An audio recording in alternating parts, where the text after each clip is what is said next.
Saudara-saudara terkasih, salam jumpa kembali dalam Santapan Sabda Minggu Biasa ke-27 berdasarkan Injil Matius bab 21 ayat 33 sampai 43. Tema renungan, janganlah air susu dibalas dengan air tuba. Saudara-saudari terkasih, pernah diceritakan bahwa pada suatu hari, dua orang perempuan muda mengantar seorang wanita tua yang sakit-sakit ke sebuah panti jompo milik suster-suster cinta kasih yang didirikan oleh Ibu Teresa dari Kalkuta.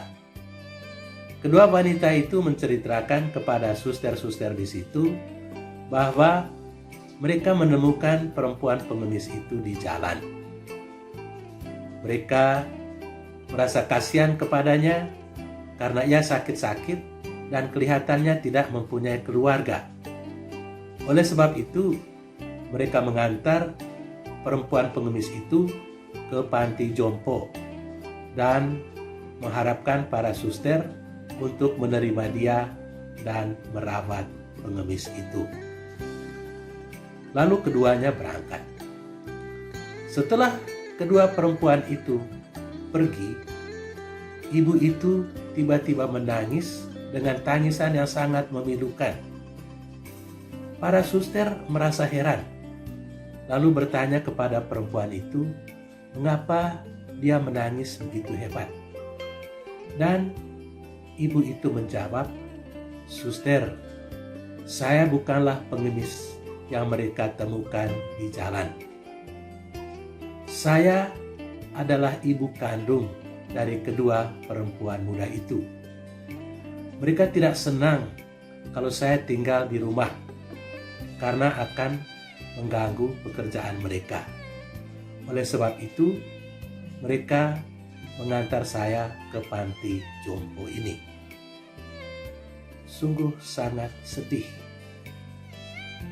Kedua perempuan muda itu bukan cuma tidak tahu bersyukur kepada orang tua yang telah membesarkan mereka, melainkan mereka telah berbuat jahat karena mereka tidak mengakuinya lagi sebagai ibu kandung. Air susu telah dibalas dengan air tuba, kata pepatah Melayu. Saudara-saudari terkasih, hal yang kurang lebih sama terjadi dalam Injil hari ini.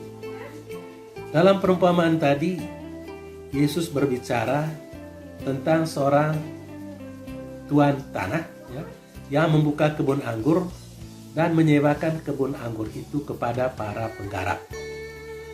Ketika musim panen tiba, pemilik kebun anggur itu mengirimkan hamba-hambanya untuk mengambil apa yang menjadi bagiannya.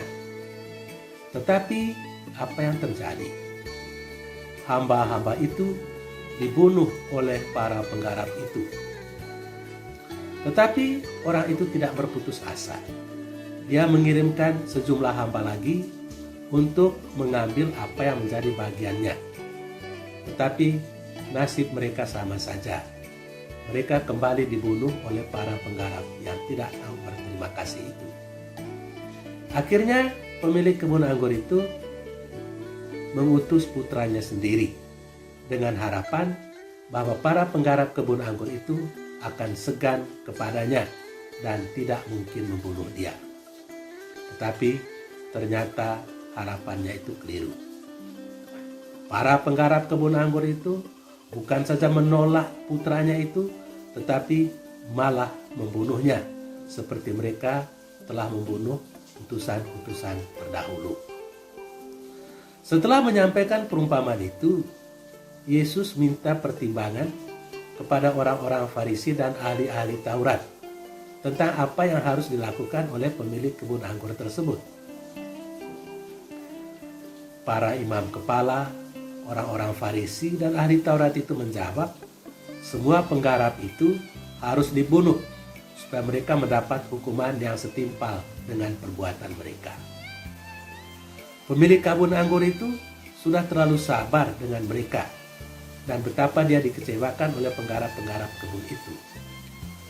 Mereka bahkan membunuh anaknya sendiri. Itu berarti bahwa mereka tidak lagi mempunyai rasa hormat kepada pemilik kebun anggur itu, karena mereka berani membunuh ahli waris supaya mereka bisa mengambil alih kebun anggur itu. Saudara-saudari terkasih, siapakah yang dimaksudkan oleh Yesus dengan penggarap-penggarap kebun anggur itu?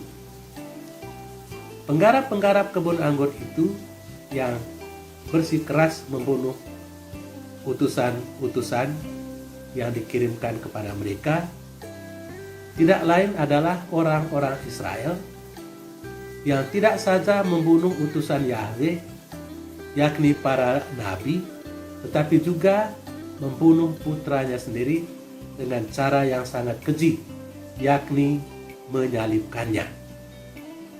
Oleh sebab itu, Yahweh menyewakan kebun anggur itu kepada penggarap-penggarap lain yang diharapkan bisa menyerahkan hasil pada waktunya. Siapakah penggarap-penggarap baru itu? Kita, orang-orang Kristiani, adalah penggarap-penggarap dari kebun baru itu yang diharapkan oleh pemiliknya bisa menyerahkan hasil pada waktunya. Saudara-saudari terkasih, melalui sakramen pembaptisan, kita telah dilantik untuk menjadi anak-anak Allah. Dan dengan demikian, kita menjadi Israel baru. Dan sebagai Israel baru, kita diharapkan untuk menyerahkan hasil pada waktunya. Tetapi apakah yang dimaksudkan oleh Yesus dengan hasil-hasil yang diserahkan pada waktunya? Hasil-hasil yang diserahkan kepada Allah pada waktunya itu adalah perwujudan kasih kepada Allah dan kepada sesama melalui perbuatan-perbuatan kasih, saling melayani dalam semangat kerendahan hati, saling mengampuni, bertindak adil dan jujur, berbagi dengan orang-orang yang berkekurangan dan menderita, serta memelihara alam ciptaan.